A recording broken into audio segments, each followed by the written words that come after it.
They've given the ultimate sacrifice too, to preserve our freedom.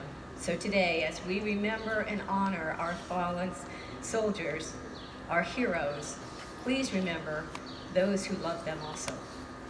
As a daughter of a Navy vet and the wife of an Army vet and the sister of a Marine vet and the aunt of an Air Force vet and a Coast Guard vet, I know the sacrifices that military families make, and I want to thank each of you here today who have served now and in the past, and for all of our fallen heroes. But I also want the families of the people that served, because they've served in a very different way.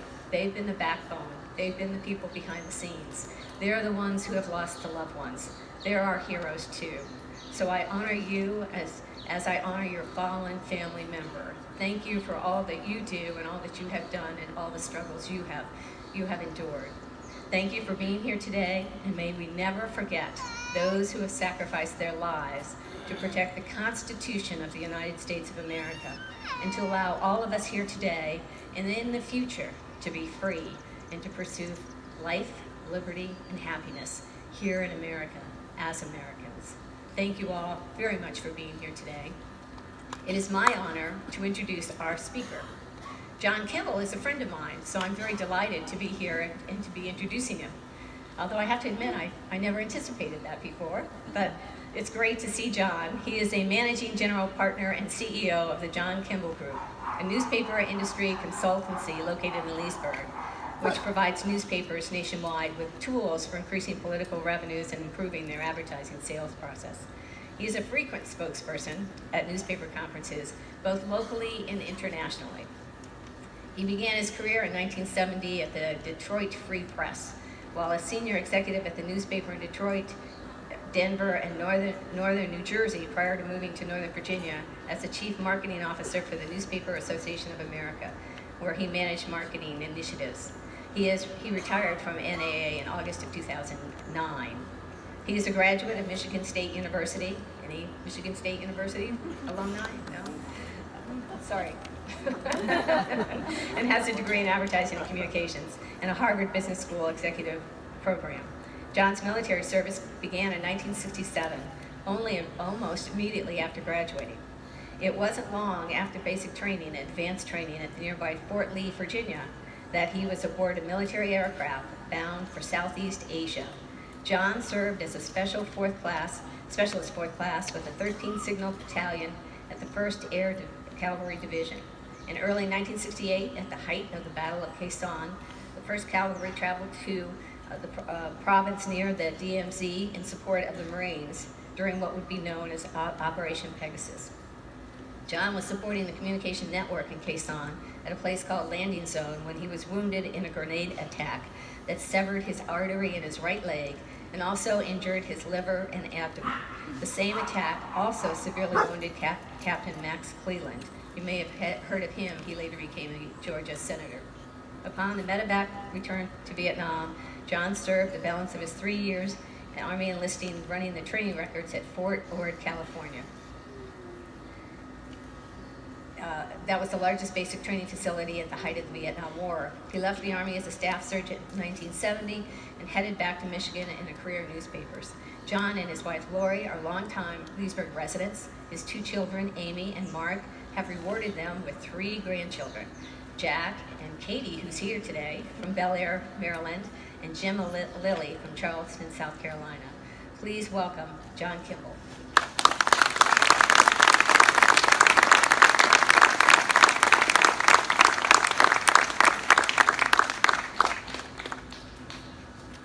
Thank you, Mayor Berg. And thank you for the opportunity to speak this morning. As Kelly said, my family and I have been coming to this ceremony for many, many years, and I must admit to a little more than some humbleness at being asked to join the impressive group of previous speakers. I should also add here that my daughter suggested this was a wonderful opportunity for me to prove that for once I could be short and sweet. I'll try my best. I thought a lot about being asked to speak today about my service in Vietnam and what a different time it is for our military. I enlisted but a large number of our forces in Vietnam were there because they didn't draw a very good lottery draft number. Today's military is volunteer, serving because they see the opportunities for service, superior training, and perhaps a career. Both groups served with distinction, but we came at it from very different places. We are in the middle of the 50th anniversary commemoration of the Vietnam War, which began by presidential proclamation on May 25th of 2012 and runs through Memorial Day, or Veterans Day, of 2025. Congress articulated 5 objectives for this commemoration: to thank and honor veterans of the Vietnam War, including personnel who were held as prisoners of war or listed as missing in action, for their service and sacrifice on behalf of the United States, and to thank and honor the families of these veterans, to highlight the service of the armed forces during the Vietnam War and the contributions of federal agencies and governmental and non-governmental organizations that served with or in support of the armed forces, to pay tribute to the contributions made on the home front, to highlight the advances in technology, science, and medicine related to military research conducted during the Vietnam War, and to recognize the contributions and sacrifices made by the allies of the United States during the Vietnam War. I appreciate the opportunity to add a small part to that commemoration. Many of you are too young to remember, but this was a very turbulent time in our country. We didn't learn about Vietnam through 24/7 cable networks with embedded videos showing real-time movies and videos from journalists. Instead, we watched the network news, maybe 2 or 3 days after the fact, and newspapers and magazines ran on a daily basis information gathered from the daily briefings in Saigon that were euphemistically called the 5 o'clock follies. And frankly, a lot of our opinions about Vietnam were from the perspective of many protest marches and campus sit-ins and the general unrest in the country about why we were in Southeast Asia in the first place. Frankly, my story is a pretty simple one. As Kelly suggested, I was an enlisted guy who discovered on day one that Army recruiters and Army reality are not necessarily the same thing, and that Vietnam was just as confusing to me as it was to the rest of the country.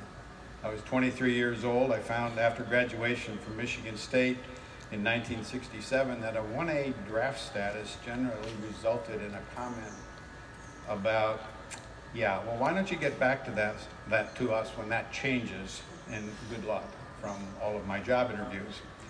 Instead, 6 weeks after getting married and getting 2 short deferments while waiting for a firm class date in the Air Force Officer Training School, I enlisted in the Army rather than to roll the dice with the draft.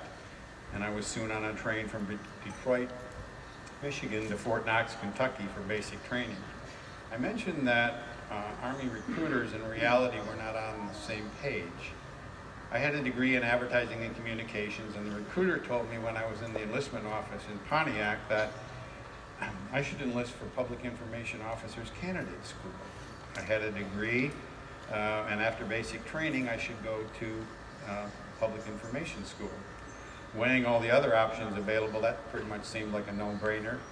So there I was on day one of a 3-year enlistment, standing in line with a new set of Army fatigues, a real salon-type Army haircut, much like what nature ended up giving me anyway. My civvies in a box under my arm for shipment back home, and my Army 201 personnel file, waiting to begin my journey to becoming what they called a PIO. You can imagine my feelings of surprise after handing the file to the administrative clerk processing all of us raw recruits and hearing him say, Public Information Officers Candidate School. What in the heck is that? Actually, his language is a little more colorful than that, but I said, that's what I enlisted for. He said, ooh, bad call. We haven't had that for probably 5 or 6 years. I said, well, you have public information officers. He said, yeah. I said, how do you become one? He said, you go to Infantry Officers Candidate School in Fort Benning, Georgia. You complete the course, become commissioned as an infantry second lieutenant, and then you request a branch transfer to administration. I said, what are the odds of that happening? He said, well, Kimball, the Army is screaming for platoon leaders in Vietnam. Platoon leaders are second lieutenants. Branch transfers ain't gonna happen. So I guess that was my first, welcome to the Army, John. So instead of heading to officer school after basic, I ended up in administration as a clerk. And I learned a valuable lesson that served me well in the Army and well in the rest of my civilian career at large newspapers across the country. Namely, how to survive in the largest bureaucracy imaginable.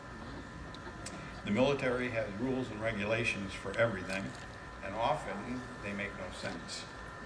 But if you want to succeed, you need to learn to make sense of the nonsensical, and you need to find ways to take the rules and turn them to an advantage. As an example, look, removing your mattress from your cot and dusting and waxing the springs in basic training makes no sense.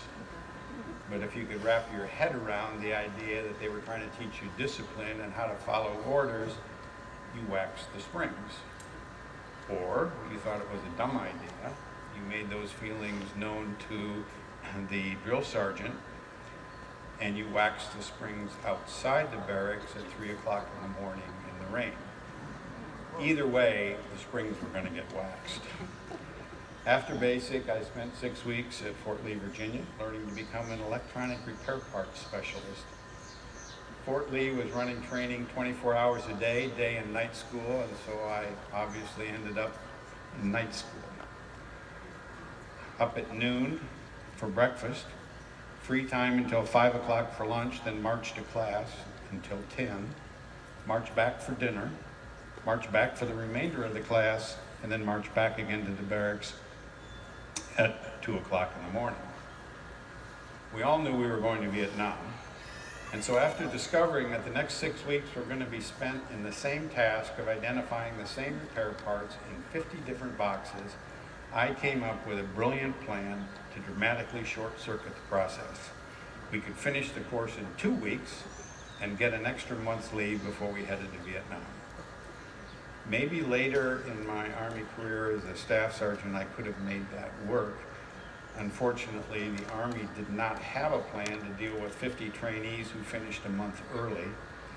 So we spent the next 4 weeks going to class in the middle of the night anyway, and nothing to do once we arrived. My classmates did not think I was quite the genius 2 weeks earlier, and I had another welcome to the Army, John, moment. After a short leave, I boarded a plane from Detroit, Michigan to Fort Lewis, Washington, and then headed to Nam. And getting off the plane, I was hit with something that has stuck with me to this day, and I am pretty sure that any Vietnam vet in the audience today can relate. It was the smell, the overarching smell of Vietnam. Dirt, heat, motor oil, gasoline, napalm, jet fuel, incredible humidity, jungle foliage, more heat. They all came together in this strange mixture unlike anything I have ever experienced before or since. That smell, and wondering, how did this kid from Pontiac, Michigan end up in the 13th Signal Battalion of the 1st Air Cav Division, flying around Vietnam in a helicopter, helping set up communication networks and radio transmitter stations in strange places called Pleiku, Phu Bai, and ultimately Khe Sanh.